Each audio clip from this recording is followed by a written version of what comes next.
The film begins with Claudio, the businessman, who exits his house and gets into a car with the driver who is taking him to the company for an important meeting. On the way, he's reading the meeting documents, but the driver has the radio on, which distracts him. He asks the driver to turn it off, and then the driver starts chatting with him, expressing his admiration for his work and wanting to learn about business and economics from him. Suddenly, Claudio receives a call from his assistant, who informs him that a businessman is waiting, and he responds that one of the businessmen who was supposed to be with them didn't show up. He gets annoyed and tells her to let it go. When the company's stocks rise, that businessman will come looking for them. When Claudio arrives at the company, a female employee greets him and offers him a cup of coffee. He asks her who told her to bring it to him, wondering if the secretary did. She replies that no one told her.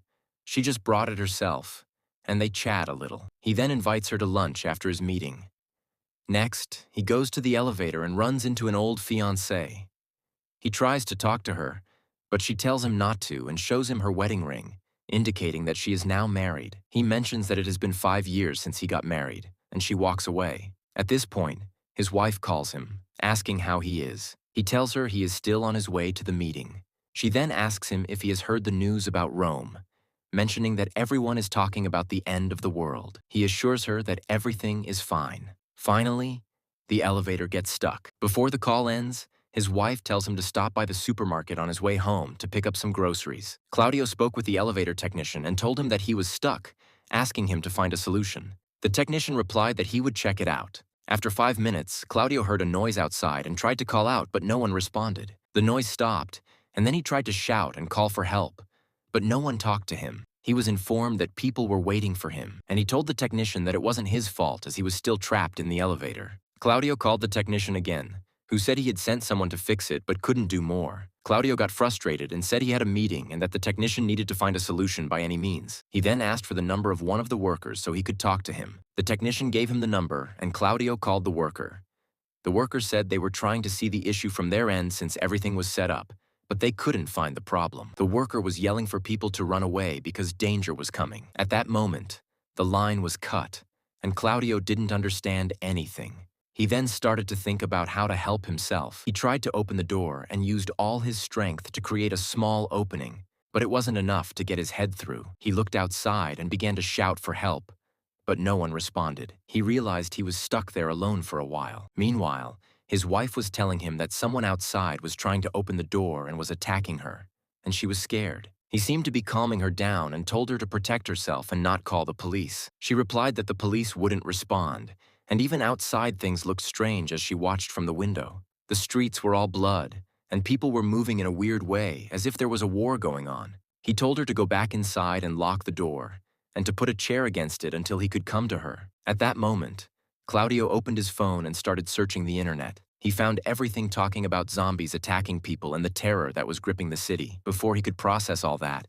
his ex-fiancée appeared in front of the elevator, trembling and scared, trying to come inside. He kept urging her on, but then the zombies caught up with Claudio, and he felt real danger for the first time. He started yelling for help, hoping someone would save him, but there was no one around. Suddenly, he heard a noise coming towards him and felt joyful, but he was shocked to find zombies charging at him, trying to get in. The only thing that saved him was a small opening they couldn't fit through. Then he heard a sound outside, and the zombie that was about to get in heard it too. Claudio realized the zombies were just following the sound, and he remained terrified, unsure of what to do. He tried talking to the person in charge to reassure him, saying, "I'm still stuck here. Help me out." But then he started hearing the shouts of the person in charge and knew that the zombies had gotten to his wife, who was scared and telling him they had opened the door and were coming for him. He advised her to stay quiet until he figured something out, but soon he heard only her cries, and the call cut off. Claudio tried to call for help again, telling his assistant he was still trapped in the elevator. While he was talking to her, a zombie appeared from behind and grabbed him, but he managed to break free, grabbed a stick that was in the elevator, and started hitting the zombie until he killed it. He pulled out a bottle of water from his bag and washed his face of the zombie's blood, then used a piece of paper to wipe away the blood. He kept pushing the corpse away from the door, as the smell was awful and its face was frightening. He even saw the employee who had given him coffee in the morning standing there, and he called her to come closer, telling her to try to open the door a little bit. He was trying to open it, but it wouldn't budge a bit. The zombie came from behind her and attacked her. He was about to attack too, but that lady struck and killed him. Claudio kept thanking her, but their joy didn't last long. More zombies arrived and overwhelmed her, and they turned on Claudio. He lost hope that he would get out alive from there. A guy who was a bit chubby wanted to enter there too, but Claudio told him not to try, as the door was open and wouldn't budge even a centimeter. One guy didn't give up and kept trying, but couldn't. Then many zombies came, so he fled, and they chased Claudio. Real blood started to rush from the situation, and he began to shout from the opening until the zombies gathered around him. But his help showed up and saw them attacking him, so she called out to them to get away from him and ran to an office, but the zombies followed her. Claudio tried to shout and keep them off her, but it was too late, and the zombies got in and killed her. Claudio was very upset about it and blamed himself because she died trying to help him. He took out his phone to check the news again. He found a girl going live, telling people to evacuate Rome because it had all turned and was no longer safe to live in. She had nowhere to escape to when the zombies came and attacked her. At that moment, the power went out in the entire company, and all the zombies came to the sensor near Claudio, who was very scared. But soon he heard the sound of gunfire. Someone had come in and started killing the zombies. It was a soldier named Marcello. After dealing with the zombies, he spoke to Claudio at the sensor and said he had been trapped there since morning. Marcello asked if he was bitten by a zombie or not. Claudio reassured him and said they hadn't come near him. Marcello said they would try to get him out, but the door was really stuck. Claudio told him to call his soldier friends to come and help him, but everyone was dead except for Marcello, who was still alive. Claudio said he needed to restore power to the company since he was the first one so he could open it for him. He handed him the radio so he could keep talking to him and guide him to the power source, and they even provided a weapon for self-defense. Marcello went, while Claudio guided him until he reached the 9th floor, telling him it was blocked and he didn't know how to get in. Claudio said there was a sensor for the workers that would get him to the roof, and indeed, he was able to get it to work. But he encountered a lot of zombies and was scared of them.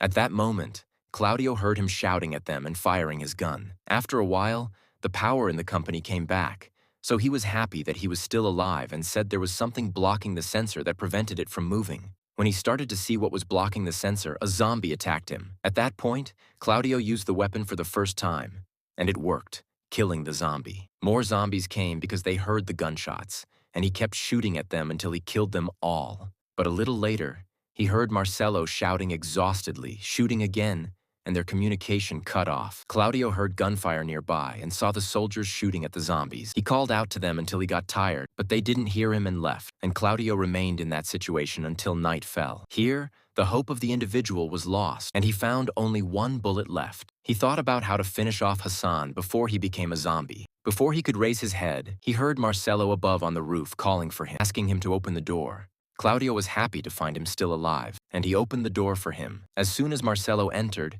he was cautious of the zombie that was standing by the door until he dealt with it. They both sat down and talked about their lives, passing the time. Marcello said that when he fell asleep, he would be killed, but Claudio didn't want to hear it. Shortly after, Marcello also began to transform into a zombie, meaning he was infected. At that moment, Claudio understood why Marcello asked him to kill him. In the area, he took the gun and shot him. The zombies heard the sound and gathered around the roof. Claudio kept firing until he finished the bullets and took Marcello's weapon, but it was too heavy, and he didn't know what to do with it. The last bullet was very exhausting to fire, so he hit his head against the metal and fainted. When he woke up, he found the world had changed, and his phone was ringing. He answered and found his wife, who was happy to hear he was still alive. She told him she managed to escape and went to the police, and he needed to leave because the army had occupied the city and was evacuating uninfected people. This gave him strength and motivated him. He took Marcello's backpack and climbed out, using a stick to push the door until he managed to open it. Once outside, he found many backpacks and a bad smell. He went down and saw a zombie girl still alive but very weak, so he killed her. After exiting the company,